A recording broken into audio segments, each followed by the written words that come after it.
నమస్తే, welcome to Disha TV. తెలంగాణలో లోక్సభ ఎన్నికలు పూర్తయ్యాయి. గతంతో పోలిస్తే 2% అయితే పెరిగింది. ఓవరాల్గా 65% ఓటింగ్ అయితే నమోదైంది. 3 పార్టీల మధ్య ప్రధానంగా పోటీ జరిగింది. మరి పోలింగ్ ఏ పార్టీకి ఎక్కువ పడింది? 2 పార్టీల మధ్య పోటీ ఉందా? 3 పార్టీల మధ్య ఉందా? ప్రజానాడి ఎలా ఉంది? ఓటర్లు ఏ పార్టీ వైపు మొగ్గు చూపారు? మరిన్ని విషయాలు తెలుసుకుందాం. మనతో పాటు తెలంగాణ ఉద్యమకారులు అలాగే రాజకీయ విశ్లేషకులు తెలంగాణ విఠల్ గారు ఉన్నారు. సార్ నమస్కారం. నమస్తే. సో ఓటింగ్ సరళి 60% అయితే ఉంది. అసెంబ్లీ ఎన్నికలతో పోలిస్తే మాత్రం తగ్గింది, కానీ గత లోక్సభతో పోలిస్తే 2% పెరిగి 65% అయితే ఓటింగ్ నమోదైంది. ఈ ఓటింగ్ సరళి చూస్తుంటే మీకు ఎలా అనిపించింది సార్? ప్రధానంగా ఏ ఎలక్షన్స్ అయినా కూడా ఇప్పుడు మోడర్న్ వార్ఫేర్లో నెరేటివ్ ఎవరు సెట్ చేస్తున్నారు, పర్సెప్షన్ మేనేజ్మెంట్ ఎలా చేస్తున్నారు. గత అసెంబ్లీ ఎన్నికల్లో కేసీఆర్ వర్సెస్ దొరల తెలంగాణ వర్సెస్ ప్రజల తెలంగాణ, అంటే కేసీఆర్ నియంత పాలన వర్సెస్ తెలంగాణ సమాజంలో కాంగ్రెస్ పార్టీకి తెలంగాణ ఉద్యమకారులు కానీ, అమరవీరుల కుటుంబాలు కానీ, నిరుద్యోగులు కానీ, ప్రశ్నించే గొంతులు అన్నీ కూడా పోరాడడంతో కాంగ్రెస్ పార్టీకి అడ్వాంటేజ్ అయింది. అప్పుడున్న నెరేటివ్ వేరు. ఇప్పుడున్న నెరేటివ్ తీస్తే ఒకవైపు బీజేపీ బ్రాహ్మణ్ బనియా పార్టీ, ఇది రిజర్వేషన్లకు వ్యతిరేకం అని చెప్పి కాంగ్రెస్ పార్టీ ఒక నెరేటివ్ క్రియేట్ చేసింది. రేవంత్ రెడ్డి ఆర్ఆర్ ట్యాక్స్, ఇక్కడ వచ్చిన ట్యాక్స్లన్నీ కూడా ఢిల్లీకి పోతున్నాయని ఒక నెరేటివ్ బిల్డ్ చేసింది. యాక్చువల్గా ట్రయాంగిల్ ఫైట్గా జరగాల్సిన ఎలక్షన్, ఎందుకంటే బీఆర్ఎస్ పార్టీ మొన్నటిదాకా అధికారంలో ఉన్న పార్టీ, 39 మంది ఎమ్మెల్యేలు ఉన్న పార్టీ, కాంగ్రెస్ పార్టీ జాతీయ పార్టీ, బీజేపీ జాతీయ పార్టీ. విచిత్రంగా ఏంటంటే ట్రయాంగిల్ ఫైట్ జరుగుతుంది అన్నది కాస్త చాలా చోట్ల బీజేపీ వర్సెస్ కాంగ్రెస్, లేకపోతే అర్బన్ ఏరియాలో బీజేపీ వర్సెస్ బీఆర్ఎస్ అన్ని చోట్ల ఉంది. అంటే 2 జాతీయ పార్టీలు. ఇది పార్లమెంట్ ఎలక్షన్ అంటే ప్రధానమంత్రిని ఎన్నుకునే ఎలక్షన్.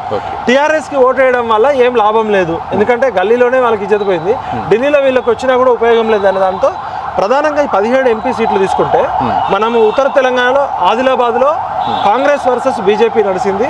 అక్కడ బీజేపీకి కొంచెం ఎడ్జ్ వచ్చే అవకాశం ఉందని చెప్తున్నారు. కాంగ్రెస్ క్యాండిడేట్ కూడా మంచి క్యాండిడేట్. అది రిజల్ట్ వచ్చేదాకా ఎవరు ఖచ్చితంగా చెప్పలేరు. నెక్ టు నెక్ ఫైట్ నడుస్తుంది. కాంగ్రెస్ వాళ్ళు ఏమో మాదే సీట్ అని చెప్తున్నారు, బీజేపీ వాళ్ళు మాదే అంటున్నారు. కాబట్టి అది టఫ్ వార్లో పెట్టచ్చు. మనం పెద్దపల్లి కాంగ్రెస్ గెలవడానికి అవకాశం కనబడుతుంది. సెకండ్ మనకి తీసుకుంటే కరీంనగర్లో బండి సంజయ్ అగ్రెసివ్ నేచరు, హిందుత్వవాదము, మోడీ ఇమేజ్, ప్లస్ అటువైపు బీఆర్ఎస్ పార్టీ నుంచి వినోద్ కుమార్ ఎక్స్పీరియన్స్, కాంగ్రెస్ పార్టీ నుంచి వెల్చాల జగపతిరావు కొడుకు వెల్చాల రాజేందర్ రావు అని డబ్బు సంచీలు దాదాపు 80 కోట్లు ఖర్చు పెట్టిరని చెప్తున్నారు. మరి ఇప్పుడు అక్కడ హిందుత్వం గెలుస్తుందా, బీసీ వాదం గెలిస్తే బండి సంజయ్ గెలవాలి. ఇప్పుడు ఈ రోజున్న పరిస్థితి చూస్తే బండి సంజయ్ గెలవడానికి అవకాశాలు కనబడుతున్నాయి. అదేవిధంగా నిజామాబాద్కి వస్తే అక్కడ ముస్లిం మైనారిటీ ఓట్లు ఉన్నాయి, ముస్లిం అగ్రెసివ్ ఆర్గనైజేషన్స్ కొంత ఉన్నాయి. కాబట్టి ముస్లిమ్స్ గుండుగుత్తాగా కాంగ్రెస్ పార్టీకి వేయడము, బీఆర్ఎస్ నుంచి క్యాండిడేట్ మునూర్ కాపు క్యాండిడేట్ ఆయన వాజిరెడ్డి గోవర్ధన్ రెడ్డి కొంత అరవింద్ ఓటు తినడంతో అరవింద్కి రావాల్సిన మెజార్టీ కన్నా కొద్దిగా తగ్గుతుంది. అరవింద్ బయటపడే అవకాశాలు కనబడుతున్నాయి అక్కడ. అంటే ఇక్కడ కాంగ్రెస్ పార్టీ సెకండ్ లీడ్లో ఉందంటారా? కాంగ్రెస్ వర్సెస్ బీజేపీ ఉంది, బీఆర్ఎస్ థర్డ్ ప్లేస్లో ఉందని చెప్పచ్చు అక్కడ. అంటే ఈ రోజు మనకున్న సమాచారం ప్రకారం నిజామాబాద్ అయిపోయాక కరీంనగర్ అయిపోయింది, ఆదిలాబాద్ అయిపోయింది, పెద్దపల్లి అయిపోయింది. ఇప్పుడు మనకి ఇంకా మీరు అడగండి కాన్స్టిట్యూన్సీ. వరంగల్ విషయానికి వద్దాం. ఇప్పుడు వరంగల్ ఒక మహబాద్ ఉన్నది, అలాగే దాని పక్కన ఖమ్మం ఉంది. ఈ 3 పరిస్థితి ఏంది? ఒకవైపు కడియం కావ్య ఉన్నారు, అక్కడ మహబాద్ విషయానికి వస్తే ఇప్పుడు కవిత ఉన్నారు, అక్కడ అజ్మీరా గారు పోటీ చేశారు, దాంతోపాటు అక్కడ వరంగల్ స్వతహాగా ఉద్యమాల జిల్లా, వరంగల్ కిల్లా అంటారు. వరంగల్లో లెఫ్ట్ ఉంటారు, ఎక్స్ట్రీమ్ లెఫ్టిజం ఉంటుంది, ఆర్ఎస్ఎస్ హిందుత్వం ఉంటుంది, అదేవిధంగా తెలంగాణ వాదం ఉంటుంది. ఈ 10 సంవత్సరాల్లో కేసీఆర్ చేసిన అరాచక నియంత పాలనతోటి ఆటోమేటిక్గా తెలంగాణ వాదం కాస్త కొంత రైట్ వైపు టిల్ట్ అయింది, కొంత కాంగ్రెస్ వైపు టిల్ట్ అయింది. ఇప్పుడు అక్కడ కాంగ్రెస్ ఈజీగా గెలిచాల్సిన సీటు కడియం కావ్యకి టికెట్ ఇవ్వడంతో అటు కాంగ్రెస్ క్యాడర్ కావచ్చు, అదేవిధంగా బీఆర్ఎస్ టికెట్ ఇస్తే బీఆర్ఎస్ టికెట్ డబ్బులు వదిలిపెట్టి బీజేపీ కాంగ్రెస్ టికెట్ తీసుకోవడంతో బీఆర్ఎస్ వాళ్ళు, కాంగ్రెస్ వాళ్ళు కడియం కావ్యకి ఓడిపోవాలని పనిచేయడం జరిగింది. కాబట్టి ఆరూరి రమేష్ ఎమ్మెల్యేగా ఓడిపోయిన అభ్యర్థికి ఇలా ఎంపీ స్థాయికి టఫ్ ఫైట్ ఇచ్చిండు. అక్కడ వరంగల్ జనరల్గా కాంగ్రెస్కి ఎడ్జున్న సీటు, బట్ ఆరూరి రమేష్ ఎంతవరకు టఫ్ ఫైట్ ఇస్తాడు అని చూస్తే అక్కడ ఆ రిజల్ట్ వచ్చేదాకా కూడా మనం ఆశ్చర్యకరమైన రిజల్ట్ వచ్చినా చెప్పలేము. ఈ రోజు పొజిషన్ అయితే కాంగ్రెస్కి అడ్వాంటేజ్ ఉంది. మహబాద్ బేసికల్గా ట్రైబల్స్ ఉన్నది, లంబాడీలు బంజారాలు ఉన్న సీటు. బలరాం నాయక్ అక్కడ పార్లమెంట్లో కొట్లాడిండు, స్వతహాగా ఉద్యమకారుడు, మంచోడు. కాంగ్రెస్ మంత్రి కూడా. మాజీ కేంద్ర మంత్రి, తెలంగాణ ఉద్యమకారుడు కూడా, పార్లమెంట్లో కొట్లాడినాడు. ఖచ్చితంగా మహబాద్ కాంగ్రెస్ కొంత ఎడ్జ్ కనబడుతుంది. కొంత బంజారాస్ లంబాడీస్లో బీజేపీకి కొంత ఓటు వచ్చే అవకాశం ఉంది. అక్కడ బీఆర్ఎస్ క్యాండిడేట్ కూడా కొంత ఓటు బ్యాంక్ ఉంది. బట్ మహబాద్ అనేది కాంగ్రెస్కి వస్తుంది. అదేవిధంగా ఖమ్మం కూడా కాంగ్రెస్కి వచ్చే సీటు. క్యాండిడేట్ కనుక ఇంకెవరైనా బీసీలకు ఇచ్చి ఉంటే ఇంకా మెజారిటీ ఇంకా లక్షల్లో పెరిగేది. అక్కడ ఏమైందంటే ఖమ్మం జిల్లా అంటే పూర్తిగా ఖమ్మ జిల్లా అనే ఒక పేరు వచ్చింది. ఇప్పుడు ఖమ్మ ప్లస్ రెడ్డి కాంబినేషన్లో వెంకటేష్ చుట్టము, పొంగులేటి శ్రీనివాసరెడ్డి వియంకుడు కావడంతో మిగతా ఎస్సీ ఎస్టీ బీసీలు కొంత అసంతృప్తిగా ఉన్నారు. అంటే ఉన్న పోస్టులన్నీ ఖమ్మోళ్ళకైనా రెడ్డోళ్ళకైనా, ఎంపీటీసీలు వాళ్ళే, జెడ్పీటీసీలు వాళ్ళే, ఎమ్మెల్యేలు వాళ్ళే, ఎమ్మెల్సీలు వాళ్ళే, నామినేటెడ్ పోస్టులు వాళ్ళే, పార్టీ పదవులన్నీ ఒక కమ్మ సామాజిక వర్గానికి లేదైతే రెడ్డికి ఇచ్చుకున్నారని ఒక అసంతృప్తి ఉంది. బట్ కాంగ్రెస్ 100% అక్కడ గెలవడానికి అవకాశం ఉంది. అదేవిధంగా నల్గొండ తీసుకుంటే కూడా నల్గొండ కాంగ్రెస్కి కంచుకోట. ఒకప్పుడు కమ్యూనిస్ట్ వర్సెస్ కాంగ్రెస్ ఉన్నది, కమ్యూనిస్టులు ఫేడ్ అవుట్ అయిపోవడంతో కాంగ్రెస్ కంచుకోట. సైదిరెడ్డికి టికెట్ ఇవ్వడం వల్ల బీజేపీ కొంత ఓటు బ్యాంక్ పెంచుకుంది. బట్ సైదిరెడ్డి లాంటి నెగిటివ్ ఉన్న వాళ్ళకి టికెట్ ఇవ్వడంతో బీజేపీ మీద కూడా విమర్శలు వచ్చినాయి. నల్గొండ కాంగ్రెస్, మహబాద్ కాంగ్రెస్, భువనగిరి, ఖమ్మం కాంగ్రెస్. భువనగిరి యాక్చువల్గా 60% బీసీలు ఉన్న సీటు. ఉద్యమాలన్నిటికీ కూడా పుట్టినిల్లు. తెలంగాణ ఉద్యమం ఎక్కడైతే డోలు దెబ్బ, గొల్లకుర్మ డోలు దెబ్బ మూమెంట్ పుట్టిందో, బెల్లిలలిత తెలంగాణ ఉద్యమం పాట పాడినందుకే 17 ముక్కలుగా నరికారు. మారోజు వీరన్న స్ఫూర్తి ఆ ఏరియాలో ఉంటుంది. తెలంగాణ ఉద్యమానికి ప్రధాన కేంద్రం వరంగల్, కరీంనగర్ ఎట్లనో భువనగిరి అట్లా. భువనగిరిలో బీసీలు దాదాపు 3.5 లక్షలు గౌడ్స్ ఉన్నారు, 3.5 లక్షల పైగా యాదవ్స్ ఉన్నారు, పద్మశాలీలు ఉన్నారు, మున్నూరు కాపులు ఉన్నారు. బీసీలు 60% ఉన్న భువనగిరి బీసీలకు టికెట్ ఇవ్వాల్సింది. బీజేపీ బీసీలకు టికెట్ ఇవ్వడంతో పాజిటివ్ ఇమేజ్ వచ్చింది. బూర నరసయ్య గౌడ్ గెలిచినా కూడా ఆశ్చర్యం లేదు. కాకపోతే ఈ రెడ్లంతా కూడా తమ రెడ్డి ఆధిపత్యం నిలుపుకోవడం కోసము కోమటిరెడ్డి బ్రదర్స్ ఎంతవరకు పోల్ మేనేజ్మెంట్ చేసిర్రు, రేవంత్ రెడ్డి ఫ్రెండ్ సామాల కిరణ్ కుమార్ రెడ్డికి ఎంతవరకు సపోర్ట్ చేస్తారు. రిజల్ట్ అయితే కొంచెం వర్డ్ ఆఫ్ మౌత్ బూర నరసయ్య గౌడ్కి పాజిటివ్గా ఉండే అవకాశం ఉంది. కాంగ్రెస్ కూడా బలమైన కంచుకోట. ఈ రిజల్ట్ వచ్చేదాకా కూడా మనం ఖచ్చితంగా చెప్పలేము. అయితే పోలింగ్ సర్లు చూస్తుంటే అత్యధికంగా పోలింగ్ నమోదైంది మాత్రం భువనగిరి పార్లమెంట్. 78%. సో ఆ పర్సెంటేజ్ ఎవరికి ఎడ్జ్ వచ్చేది? ఎందుకంటే యూత్ మొత్తం కూడా బీజేపీ వైపు ఉంది. హిందుత్వం కావచ్చు, ఒక నెరేటివ్ మోడీ ఇమేజ్ తోటి అక్కడ పోలింగ్ విపరీతంగా పెరగడం అని చూస్తే మరి బీజేపీ మీద ప్రేమతో ఎక్కువ వేసి అర్బన్ ఏరియాస్, టౌన్స్ ఉన్నాయి. ఆ టౌన్స్లలో అర్బన్లో బీజేపీకి పట్టుంది, రూరల్లో కాంగ్రెస్కి పట్టుంది. అది రిజల్ట్ వచ్చేదాకా మనం చెప్పలేము. అది టఫ్ సీట్ అని చెప్పొచ్చు. ఓకే, ఇక హైదరాబాద్ సరౌండింగ్ విషయానికి వస్తే హైదరాబాద్ సీట్ పైన బాగా ప్రచారం జరిగింది. బీజేపీ అభ్యర్థి మాధవలత అలాగే ఎంఐఎం మధ్య తీవ్ర పోటీ జరిగింది మిగతా క్యాండిడేట్స్ ఉన్నప్పటికీ. సో ఎట్లా ఉండబోతుంది హైదరాబాద్ ఫలితం? ఎంఐఎం అదే అంటే వాళ్ళ విజయం మరోసారి కొనసాగుతుందా, లేకపోతే ఏమైనా బ్రేక్ చేసే అవకాశం ఉందా? యాక్చువల్గా హైదరాబాద్ సీట్ అనేది గత 75 సంవత్సరాల నుంచి ఒక మతం చేతిలో, ఒక కుటుంబం చేతిలో పెట్టడం అనేది ప్రజాస్వామ్య స్ఫూర్తికి విరుద్ధం.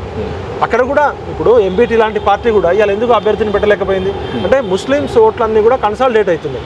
హిందువుల ఓటు బ్యాంక్ ఒక 6 to 8 lakhs ఉంది, ముస్లిమ్స్ 11 to 12 lakhs ఉన్నారు. ముస్లింల ఓటు బ్యాంకు కన్సాలిడేట్ అయ్యి ఒకటే పార్టీకి పడడం అనేది వాళ్ళకి స్వతహాగా అడ్వాంటేజ్ ఉంది. బట్ ఈసారి మాధవీలత గారిని పోటీలో పెట్టడం వల్ల బీజేపీ ఒక స్ట్రాంగ్ నెరేటివ్ బిల్డ్ చేసింది.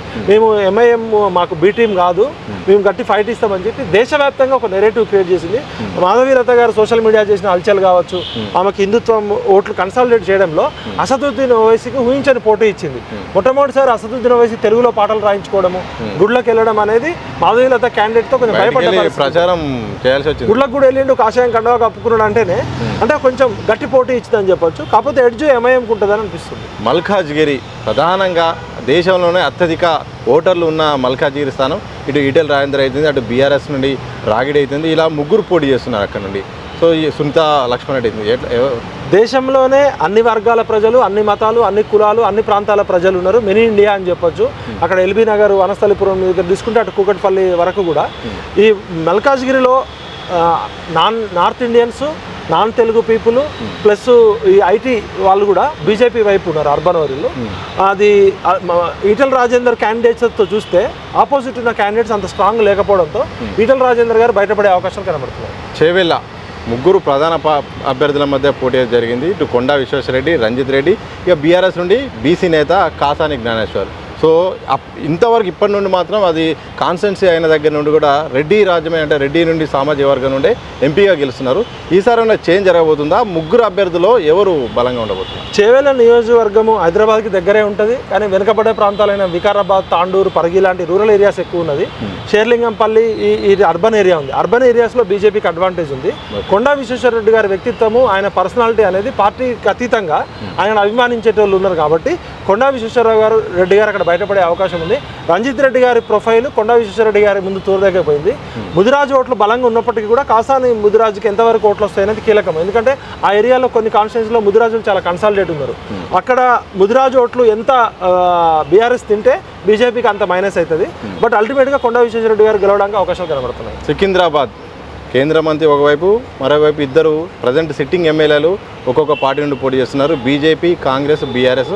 పద్మారావు గౌడ్ అలాగే దానం నాగేందర్, కిషన్ రెడ్డి మధ్య ఎవరి మధ్య పోటీ జరిగింది? ఆ సీటు ప్రభావం ఏంటి? సిట్టింగ్ స్థానాన్ని కిషన్ రెడ్డి కాపాడుకుంటారు. సికింద్రాబాద్ అనేది హైదరాబాద్ తర్వాత కీలకమైంది. దేశంలోనే గతంలో బండారు దత్తాత్రేయ గారు కావచ్చు, సికింద్రాబాద్లో ఎవరు గెలిచినా కూడా సెంట్రల్ మినిస్టర్ అయ్యారు, సర్వే సత్యనారాయణ గారు కావచ్చు. సికింద్రాబాద్లో మైనార్టీ ఓట్లు ఒక 3-3.5 లక్షలు ఉన్నాయి, క్రిస్టియన్ ఓట్స్ ఉన్నాయి. అవి గుండుగుత్తా కాంగ్రెస్కి పడితే కిషన్ రెడ్డి గారికి కొంచెం ఇబ్బంది ఉంటుంది. Danam Nagender muscle power, money power, poll మేనేజ్మెంట్లో ఆయన ఎక్స్పర్ట్. కానీ దానం నాగేందర్ ఆల్రెడీ సిట్టింగ్ ఎమ్మెల్యేగా ఉండడము, బీఆర్ఎస్ నుంచి రావడంతో కాంగ్రెస్ పార్టీ సరైన క్యాండిడేట్కి టికెట్ ఇవ్వలేదని చెప్పారు. కిషన్ రెడ్డి గారి ప్రొఫైల్, దానం నాగేందర్ గారి ప్రొఫైల్ చూసినప్పుడు ఎడ్యుకేటెడ్స్, యూత్, చదువుకున్న వాళ్ళంతా కూడా కిషన్ రెడ్డి గారు మొగ్గు చూపారు. హిందుత్వవాదము, ఆయన మోడీ ఇమేజ్, కిషన్ రెడ్డి గారి సౌమ్యతతోటి కిషన్ రెడ్డి గారికి ఎడ్జ్ కనబడే అవకాశం ఉంది. మహబూబ్ నగర్ ప్రధానంగా ఇద్దరు పార్టీల మధ్యనే కనిపి 3 పార్టీలు పోటీ చేసినా కానీ ఇటు వంశీచంద్ర రెడ్డి అలాగే డీకే అన్న మధ్య సాగింది. సో ఇద్దరి మధ్య పోటీ ఎవరికి ప్లస్? మహబూబ్నగర్ జిల్లా అనేది ఇప్పటికీ తెలంగాణలో అత్యంత వెనుకబడ్డ జిల్లా, ఫ్యూడల్ మెంటాలిటీ ఉన్న జిల్లా. ఇంకా అక్కడ రెడ్డి దొరల పెత్తందం పోలే. గద్వాల్ సంస్థానం ఒక కుటుంబం చేతిలో. ఆడ ఇప్పటికీ స్వాతంత్రం, ఏ బొంబాయి పోయినా, బొగ్గుబాయి పోయినా, దుబాయ్ పోయినా పాలమూరు లేబరే ఉంటారు. అలాంటి చోట ఒకవైపు డీకే అన్న కుటుంబానికి ఉన్న నేపథ్యము, వంశీచంద్ర రెడ్డి యువకుడు, ఆయన ఢిల్లీలో గట్టి లాబీ ఉంది. గల్లీలో కన్నా ఢిల్లీలో బాగా పట్టుంది ఆయనకి, రాహుల్ గాంధీ బాగా టీంలో. సేమ్ ఉన్నది. అయితే డీకే అరుణ గారి కుటుంబ నేపథ్యము, బంధుత్వము, ఫైనాన్షియల్గా అంగబలము, ఆర్థిక బలము, అన్ని పార్టీల్లో వాళ్ళ అభిమానులు ఉన్నారు. వంశీ నాకు ఫ్రెండే, యువకుడు, నాయకుడే. కానీ అక్కడ వంశీ బలం అంతా రేవంత్ రెడ్డి మీద ఆధారపడ్డారు. అక్కడ వంశీ వర్సెస్ డీకే అరుణ కాదు, రేవంత్ రెడ్డి వర్సెస్ డీకే అరుణగా పోటీ ఉంది. అందుకనే రేవంత్ రెడ్డి గారు దాదాపు 8-9 మీటింగ్లు పెట్టాల్సి వచ్చింది. అక్కడ కూడా నెక్ టు నెక్ ఫైట్ ఉంది. ఆశ్చర్యం లేదు, ఎవరు గెలిచినా కూడా ఆశ్చర్యం లేదు. ఒక 1-4% మార్జిన్తో గెలవచ్చు. ఈ రోజున్న పరిస్థితి అయితే డీకే అరుణ గారికి కొంచెం అడ్వాంటేజ్ కనబడుతుంది కొన్ని ఏరియాల్లో. కొన్ని ఏరియాల్లో రేవంత్ రెడ్డి గారి ఇన్ఫ్లుయెన్స్, పోల్ మేనేజ్మెంట్ పనిచేస్తే వంశీచంద్ర రెడ్డి బయటపడతారు. ఆ రిజల్ట్ వచ్చేదాకా కూడా ఆశ్చర్యం, ఎవరు గెలుస్తారని చెప్పలేము. So Nagar Kurnool SC reserved constituency, అక్కడ ఆర్ఎస్ ప్రవీణ్ కుమార్ బీఆర్ఎస్ నుండి పోటీ చేస్తున్నారు, అలాగే బీజేపీ నుండి భరత్ పోటీ చేస్తున్నారు, అలాగే కాంగ్రెస్ నుండి మల్లు రవి. ఎట్లా ఉండవు? నాగర్ కర్నూల్ అనేది సాంప్రదాయంగా కాంగ్రెస్ ఓటు బ్యాంక్ ఉన్న జిల్లా. అక్కడ మాదిగల పాపులేషన్ ఎక్కువ ఉంటుంది. కాంగ్రెస్ పార్టీ క్యాడర్ అంతా కూడా ఈ మల్లు రవి అనే వ్యక్తి మా జిల్లానికి సంబంధం లేని ఆయన తెచ్చి మా మీద రుద్దుతున్నారు. ఖమ్మం జిల్లా మల్లు బట్టి విక్రమార్క తమ్ముడిని తెచ్చారు, ఆయనకి మా జిల్లాకి సంబంధం లేదు. యూత్తో కనెక్టివిటీ లేదు. గతంలో గెలిపించారు కానీ ఇప్పుడున్న యూత్ అంతా కూడా తెలంగాణ ఉద్యమం వచ్చినాక స్థానిక లోకల్ క్యాడర్తో ఆయన ఢిల్లీలో స్ట్రాంగ్ పైరవీకారుడు, లేకపోతే లాబింగ్ చేస్తాడు తప్ప ప్రజల్లో ఉండాల్సినంత లేదని కాంగ్రెస్ క్యాడర్లు కూడా చాలా మంది ఈసారి మల్లు రవి కాకుండా వేరే వాళ్ళకి టికెట్ ఇవ్వాలన్నారు. సంపత్కి టికెట్ ఇచ్చుంటే బాగుండేదని చాలా మంది అన్నారు. అక్కడ మాదిగల ఓట్లు మరి ఆర్ఎస్ ప్రవీణ్ గారు ఎంత చీల్చుతారు, అదేవిధంగా మాదిగల ఓట్లు ఎంతవరకు మల్లు రవికి పడతాయి అనేది ఇంపార్టెంట్.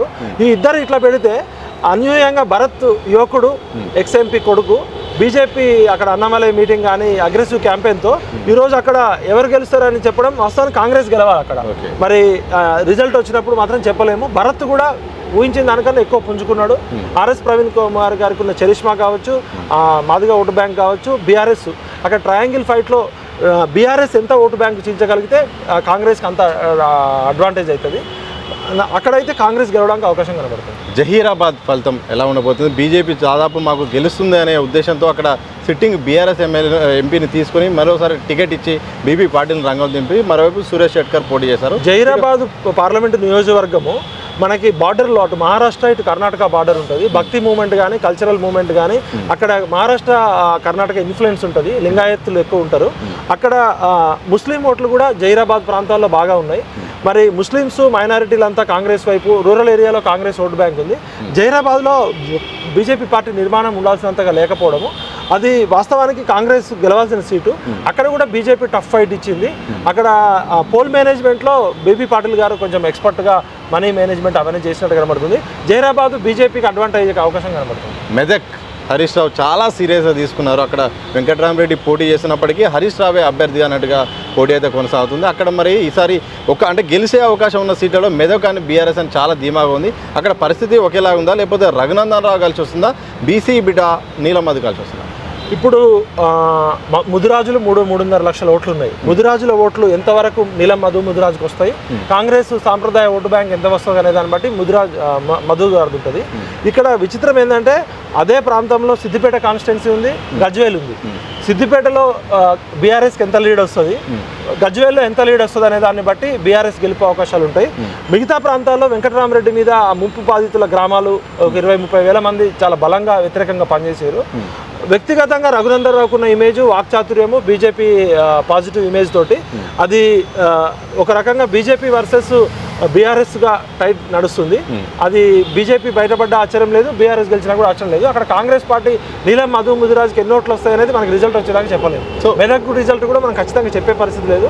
టీఆర్ఎస్ పార్టీ కొద్ది గొప్ప హోప్ పెట్టుకుంది అక్కడే అని చెప్పచ్చు. మీరు అయితే 3 పార్టీల విషయాలు చూస్తే 3 ఒక్కొక్క పద్ధతి ఒక్కొక్కలాగా ప్రచారం చేసింది. ఇక బీజేపీ అయితే ప్రధానంగా మోడీ పైనే మోడీ బొమ్మతోనే వెళ్ళింది. కాంగ్రెస్ కూడా రాష్ట్రంలో అధికారంలో ఉంది, గ్యారంటీలతో బయటకు వెళ్ళిపోయింది.